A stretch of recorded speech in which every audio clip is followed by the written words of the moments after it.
नमस्कार। भाग्योदय फाउंडेशन आप सभी के मंगलमय उज्जवल भविष्य की कामना करता है। सभी को प्रणाम करता हूं। कल 5 राज्यों के विधानसभा चुनावों के परिणाम आए, सुखद हैं। बहुत सारे सबक दे रहे हैं यह परिणाम, यह रिजल्ट बहुत सीख दे गए हैं। कई नई परंपराएं, नई अवधारणाएं, नए मापदंड, नए मानदंड देखने को भी मिल रहे हैं। बधाइयाँ सर्वप्रथम सभी को, मतदाताओं को, पांचों राज्यों उत्तर प्रदेश, उत्तराखंड, पंजाब, गोवा और मणिपुर की जनता को, जीते हुए प्रत्याशियों को, सभी राजनीतिक दलों को। उत्तर प्रदेश में बहुत कुछ अप्रत्याशित कहा जा सकता है। जाति वर्ग आदि में जो समाज बंट रहा था, पिछले मंडल कमीशन के बाद, उसको लागू करने के बाद जो बीजारोपण पड़ा था समाज को बांटने का, बाद में क्षेत्रीय दल खासकर उत्तर प्रदेश, बिहार आदि में आए, उसके बाद बहुत बटा है हमारा समाज, भारतीय समाज। इस चुनाव ने मानो संकेत किया कि वह अब बंटवारा रुकेगा, अब वो गिरावट कहीं रुकेगी। एक पत्रकार अंजुम जी इंटरव्यू ले रहे थे किसी महिला का, और भी बाद में आए इंटरव्यूज़ कि आप किस जाति की हो। महिला ने कहा मैं हिंदू हूँ। यहाँ किस बिरादरी के लोग ज़्यादा रहते हैं? हिंदुओं के परिवार ज़्यादा रहते हैं। तुम किस बिरादरी की हो? मैं हिंदू हूँ। माने व्यक्ति जाति न बताकर अब हिंदू बताने लगा है, सनातन बताने लगा है। यह भी एक नई जागरूकता की निशानी है। भाग्योदय फाउंडेशन ने समाज के बिखराव को रोकने के प्रयासों पर विभिन्न कार्य किए हैं, कर रहा है। चारों वर्णों पर हम पुस्तक लिखने जा रहे हैं। ब्राह्मणों का इतिहास और उनका भविष्य लिखी जा चुकी है। क्षत्रिय वर्ण, वैश्य वर्ण और हमारा जो शिल्पकार वर्ण है, जो राष्ट्र का निर्माता है, जिसकी बड़ी भूमिका है देश के निर्माण में, चौथे वर्ग पर भी हम लिखेंगे। यह सोचा जा रहा है, यह विचार बना है। और ये जातियों में बटा हुआ देश, ये ठीक हो स्थिति, वर्ण में हम आवें, 4 वर्ण की बात करें और अच्छी बात होगी। सनातनी एक हो रहा है, अच्छे संकेत हैं। हिंदू समाज, सनातनी समाज अब समझ गया है चालों को। बॉलीवुड वगैरह ने भी खूब नुकसान पहुंचाया है, उसको भी अब सनातनी समाज खूब समझ गया है। पिछले दिनों विवेक अग्निहोत्री जी की फिल्म कश्मीर पर आई। कश्मीर की फिल्म के इस विरोध को सनातन समाज ने बड़ी गंभीरता से लिया है। हमारे प्रधानमंत्री जी ने वास्तव में बड़ी मेहनत की है पांचों चुनावों में, खासकर उत्तर प्रदेश में पार्टी को जितवाने में। माननीय योगी जी का स्टाइल देश के सनातनी समाज को बहुत भाने लगा है, न केवल उत्तर प्रदेश बल्कि पूरे देश के लोगों को, मतदाताओं को। भारतीय जनता पार्टी और राष्ट्रीय स्वयंसेवक संघ निसंदेह इस नब्ज को समझ रहे होंगे और उस दिशा में बढ़ने की आवश्यकता है। समाजवादी पार्टी के लिए कहूँगा, बढ़ोतरी हुई है आपकी 72 सीटों की गठबंधन में। भाजपा की 48 सीटें पीछे गई हैं पिछले चुनाव की अपेक्षा। यह आत्ममंथन के लिए पर्याप्त है। आत्ममंथन सभी को करना है। सपा के लिए यही कहूँगा कि श्री अखिलेश यादव जी ने वास्तव में बड़ी मेहनत की, सराहना करनी पड़ेगी, अच्छी टक्कर दी, लेकिन गंभीरता आपको बहुत बढ़ानी पड़ेगी। सभाओं में ये पुलिस पुलिस, बदतमीज़ हो जैसे शब्दों का जो उपयोग आपने किया, उसका भी गलत असर जनता पर गया है। वैक्सीन का विरोध आपने किया, वैज्ञानिकों के ज्ञान पर, उनके रिसर्चेस पर, उस पर शक किया, बुरा माना है देश ने, तो गंभीरता आपको भी बढ़ानी पड़ेगी। दम्भ नहीं होना चाहिए किसी राजनेता में जो आगे बढ़ना चाहता है। मेरी सरकार आने दो, ये देख लूँगा, एक संप्रदाय कहने लगा, इसका भी गलत असर सनातनी समाज पर गया है। ये जातियों में विभक्त करना, संप्रदायों में, ये रोकना पड़ेगा। अब ये देश बर्दाश्त करेगा नहीं। देश में समझदारी बढ़ रही है, ये झांसे में लोग आएंगे नहीं। भाई ओपी राजभर और स्वामी प्रसाद मौर्य जी ने बड़ी हल्की बातें करी, उसका भी दुष्परिणाम आपको भुगतना पड़ा है। प्रधानमंत्री जी के लिए मजाकिया शब्दों का, जुमलों का उपयोग करना, सीएम साहब के लिए करना, ये सपा के लिए भारी पड़ा है। आप माने या न माने, ये जो पद हैं पीएम के, सीएम के, ये गरिमामय पद होते हैं, उनका यूं मजाक नहीं उड़ाया जाना चाहिए। कुछ बातें और कहूँगा। पिछली एक सरकार थी, एक जाति विशेष का लड़का एक ब्राह्मण समाज की लड़की को निकाल ले जाता है, जो भी परस्पर संबंध हों। मैं उसमें कहता हूँ, एक मिनिस्टर हैं ब्राह्मण समुदाय के, ब्राह्मण समाज की बेटी थी। ब्राह्मण इसके मारे कह रहा हूँ कि कोई सुनवाई नहीं हो रही थी। हमने उनसे कहा,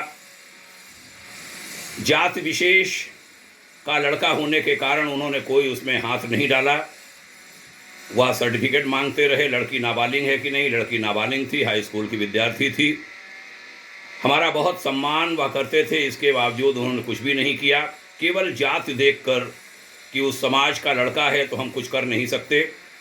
संयोगवश पूर्वी यूपी के एक जिले का मामला है। कप्तान साहब पुलिस के एसपी परिचित थे, परिचित निकल आए। बाद में पता चला, उनको जब कहा, 2 घंटे में वो लड़की अपने घर पहुंच गई।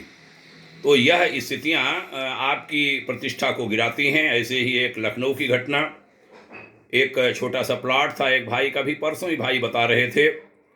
एक माननीय मंत्री जी ने कहा, आप निर्माण कराओ जाके, वहाँ कोई ऐसा काम शुरू होना था जिससे जन जागरण का काम होता, साहित्य आदि पहुँचता। एक वर्ग के लोगों को लगा यहाँ लाउड स्पीकर बजेगा या कोई काम ऐसा होगा, विरोध किया। इन काबीना मंत्री के कहने के बावजूद पश्चिम यूपी के एक माननीय मंत्री जी के निकट के लोगों ने जो विरोध किया, तो तुरंत वहाँ पुलिस आई, गिरवा दिया जो बना था। एक मंत्री के कहने पर जो बना था वो गिरवा दिया गया। ये धारणाएं बड़ी खराब बनती हैं, तो इससे भी बहुत बचना होगा अखिलेश यादव जी और समाजवादी पार्टी के लोगों को। आम आदमी पार्टी के लिए यही कहूँगा, पंजाब में भारी जीत आपने पाई है, बहुत बहुत बधाई। सरदार भगत सिंह और बाबा साहब भीमराव के अंबेडकर के चित्रों को लगाने का निर्णय अच्छा लगा है कि बजाय केजरीवाल जी या मुख्यमंत्री के चित्र लगें। श्री भगवंत सिंह मान जी का बयान हमने सुना था, ये सुखद लगा। मानो मंत्र दिया है अन्य राज्यों को, केंद्र को, संस्थाओं को कि फ़ोटो के प्रेम से बचिए, बशर्ते संकल्प पर टिके रहें श्री केजरीवाल जी और उनके साथी। मुफ्तखोरी को रोकना होगा आपको। ये मुफ्तखोरी की प्रवृत्ति और लोग भी खूब बढ़ाए हैं। आप पर भी आरोप बहुत लगता है, दिल्ली की तरह शराब की दुकानें गली गली न खुलवा देना कहीं। यह आम आदमी देश का कह रहा है।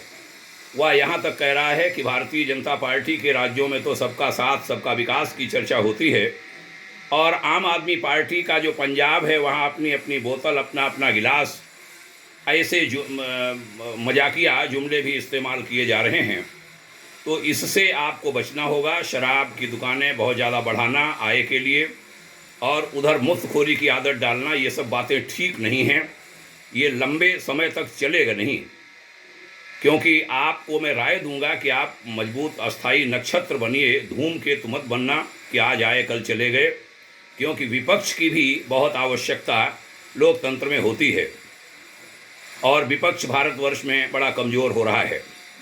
केजरीवाल जी संघीय शक्ति का भी सम्मान करें, यह भी देश चाहता है। आम आदमी की ताकत आपने बढ़ाई है, इसके लिए खूब धन्यवाद। पंजाब के मुख्यमंत्री हार गए मोबाइल शॉप पर काम करने वाले एक कर्मचारी के हाथों। ये लोकतंत्र की बड़ी ताकत है, लेकिन अलगाववाद के आरोप भी आप पर खूब लगते हैं, उससे आपको बचना होगा। अलगाववाद को हवा देने के आरोप, इससे आप बचेंगे, आपका कल्याण होगा, सबका कल्याण होगा, देश का कल्याण होगा। ध्यान रहे, लंबा चलेगा नहीं अगर शॉर्टकट अपनाएंगे। नई स्वस्थ परंपराएं सभी को डालनी होंगी। यह बात आम आदमी पार्टी से भाग्योदय फाउंडेशन कहना चाहता है। निश्चित रूप से मजबूत विपक्ष चाहिए, सशक्त विपक्ष लोकतंत्र की बड़ी ज़रूरत, खूबी, केंद्र के स्तर पर भी और राज्यों के स्तर पर भी। लेकिन विपक्ष व्यक्ति विरोध पर ही केंद्रित न हो जाए, इसका भी ध्यान सभी पार्टियों को रखना होगा। बसपा से कहूँगा, बहुजन समाज पार्टी के स्वजनों से, बहन मायावती जी से अचरज हुआ है, भारी अचरज आपकी इस गिरावट को देखकर। एक बात आपसे कहूँगा कि दलित भी अब सोचने लगा है, कहने लगा है कि मुझे दलित मत कहो, ये दलित गाली लगने लगी है। ये पिछड़ा शब्द गाली लगने लगा है, पिछड़े हैं नहीं और लगातार पिछड़ा दलित। और आपका एक और जो संकेत मिला, जो सबक लेना चाहिए कि अमीरों को आप टिकट देती हैं, पार्टी दलितों की है, गरीबों की है। तो ये बहुत सारे अंतर जो है जो हो रहे हैं, इनसे आपको बचना होगा। जाति वर्ग का आत्मघाती रोग मंडल के बाद जो लगा था, जैसा अभी हमने कहा, ये देश को बहुत इसने नुकसान पहुंचाया है। ये आपके कार्यालय में, आपके क्षमा करें, आपके कार्यकाल में बहुत बढ़ा है। हम लोग छोटे थे, किशोर थे, युवावस्था तक हमने देखा गांव में होली याद मिलने सभी जातियां, सभी वर्ग एक दूसरे के यहाँ जाते थे। मैं खुद जाता था।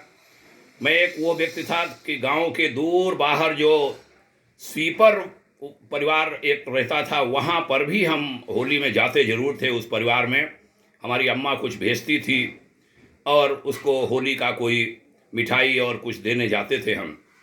लेकिन वो चीज़ें अब गाँव में सब होली मिलना बंद कर दिया गया है। ये आपके कार्यकाल के बाद हुआ है। आपके आने के बाद ये सब बंद हो, ये इसमें सुधार आना चाहिए। समाज बहुत तकलीफ़ पा रहा है। लोग एक होना चाहते हैं, क्योंकि सहज स्वभाव होता है प्रेम संबंध चलाना एक दूसरे के प्रति। गांव घर में सभी लोग इसका ध्यान रखें, सभी पार्टियां, सभी दल इसका ध्यान रखें। आप कुछ समय के लिए भरमा सकते हैं लोगों को, लेकिन लंबा ये चलेगा नहीं। कांग्रेस के लिए यही कहूँगा, इतिहास दोहराया जा रहा है। कभी जनसंघ 2 पर टिकता था, 2 सीटों पर, 2 सांसदों पर। आज उत्तर प्रदेश में कांग्रेस 2 पर आकर के अटक गई है। चिंतन करिए, कारण क्या है। काश आप परिवारवाद से उठ पाए होते। परिवारवाद नष्ट कर देता है। हमने अनेक संस्थाओं को, अनेक तपस्वियों के संस्थाओं को भी नीचे गिरते देखा है परिवारवाद के कारण। काश ये परिवारवाद की भावना से हम मुक्त हो पाएँ। उत्तराखंड के बारे में कहूँगा, सीएम धामी जी का हारना खराब लगा है। कभी एनडी तिवारी साहब को वहाँ से हराया गया था, वो होते तो पीएम बनते। नरसिम्हा राव जी को मौका तभी मिला था जब तिवारी जी हारे थे वहाँ से। बहुत अच्छे नेताओं को भी जनता न जाने क्यों, कहाँ, किस कारण से हराती है। उसके और भी कारण पता चल रहे हैं। धामी जी के छोटे से प्रयास से बड़ी करवट उत्तराखंड ने ली। वहाँ योगी जैसा चेहरा निश्चित रूप से धामी जी नहीं थे, लेकिन माननीय प्रधानमंत्री जी और उनकी पूरी टीम ने जो प्रयास वहाँ यहाँ सारे किए, उसके परिणाम मिले हैं। उसमें धामी जी का भी बड़ा योगदान है। वह ज़मीनी व्यक्ति हैं। एबीवीपी से वह जुड़े थे। हमारे भ्रातृ श्री राजीव रंजन मिश्र जी भाजपा के नेता हैं हरदोई जिले में। उन्होंने एक बार बताया था कि वह भगतदा के पास आया करते थे। धामी जी उस समय पढ़ते थे। इन्हीं की प्रेरणा से, राजीव जी की प्रेरणा से वो एबीवीपी से जुड़े थे और बाद में एक बड़े नेता बने। आज वो मुख्यमंत्री हैं। गैर भाजपाई दल जो हैं, उनसे कहूँगा कि केमिस्ट्री समझिए उत्तराखंड की। उत्तराखंड में बांग्लादेशी बड़ी संख्या में घुस पड़े हैं। सीमा क्षेत्र असुरक्षित हो रहा है। उत्तराखंड पुलिस शिकायत प्राधिकरण के प्रमुख चेयरमैन जस्टिस शंभुनाथ श्रीवास्तव जी, जो बाद में छत्तीसगढ़ के प्रमुख लोकायुक्त बने, उन्होंने चिताया था मुख्यमंत्री डॉक्टर निशंक जी को, मुख्यमंत्री श्री खंडूरी जी को। कोई लाभ उसका नहीं मिला था। रणनीति भी पूरी उसकी बताई थी कि उत्तराखंड के ऊपर के एरियाज कमज़ोर हो रहे हैं। लेकिन धीरे धीरे लोग जागरूक हो रहे हैं। सोशल मीडिया ने उसमें बड़ी भूमिका निभाई है। जनता समझ रही है कि कांग्रेस इसको और बढ़ावा देगी। कांग्रेस के लोगों से विशेष कहना चाहूँगा, एक बड़े भाई साहब खास संप्रदाय की यूनिवर्सिटी की घोषणा कर चुके थे इसी बीच में, और सबको लेकर के चलने की बात सोचनी होगी। पुराने ये चलेंगे नहीं जो पुराने फार्मूले थे, और उसके दुष्परिणाम स्वयं उन बड़े नेता सहित विभिन्न लोगों को भुगतने पड़े हैं। भारी अंतर से उनको हारना पड़ा। हमने भी 2-3 बार प्रयास किया, जवाब नहीं मिला कि चिताएं। मैं उत्तराखंड में 12 बरस रहा हूं। चेताऊं कि ये उत्तराखंड के भविष्य के लिए बहुत ख़राब चीज़ें होंगी। सबको बढ़ाइए, किसी एक संप्रदाय या जाति को बढ़ाने की बात मत सोचिए, सबको बढ़ाइए। चेत जाएं, पुराने खेल अब चलने वाले नहीं। कल 10 तारीख के जो परिणाम हैं उसमें जनता ने जो उत्तर मिले हैं उसके निहितार्थ सभी लोग कृपा कर समझिए। पुनः आप सभी को बधाई। पुनः कहूँगा पांचों राज्यों की जनता को, सभी विजयी दलों को, सभी विजयी प्रत्याशियों को, माननीय प्रधानमंत्री मोदी जी और केंद्रीय नेतृत्व नए जो ये सबक हैं राजनीति के उन पर निश्चित रूप से शोध करेंगे, अनुसंधान करेंगे, समीक्षा करेंगे और आगे बढ़ेंगे। देश को बदलना है। हमारे सन्यासी मुख्यमंत्री श्री योगी आदित्यनाथ जी बहुत समझदार व्यक्ति हैं, लेकिन उनको अभी और समझ बढ़ाने की ज़रूरत होगी। हमने अभी 9 तारीख को 3 पेज का एक पत्र मुख्यमंत्री जी को कुछ सुझावों के साथ भेजा था। जनता और सरकार एक दूसरे के पूरक बने, जनता के भी सुझाव लीजिए, कहाँ जनता कैसे सोचती है, इसकी बहुत आवश्यकता है।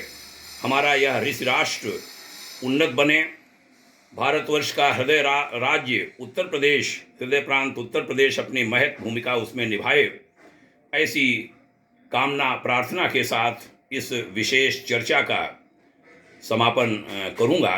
भाग्योदय फाउंडेशन की ओर से पुनः बहुत बहुत मंगल कामनाएं। प्रणाम। ओम शांति।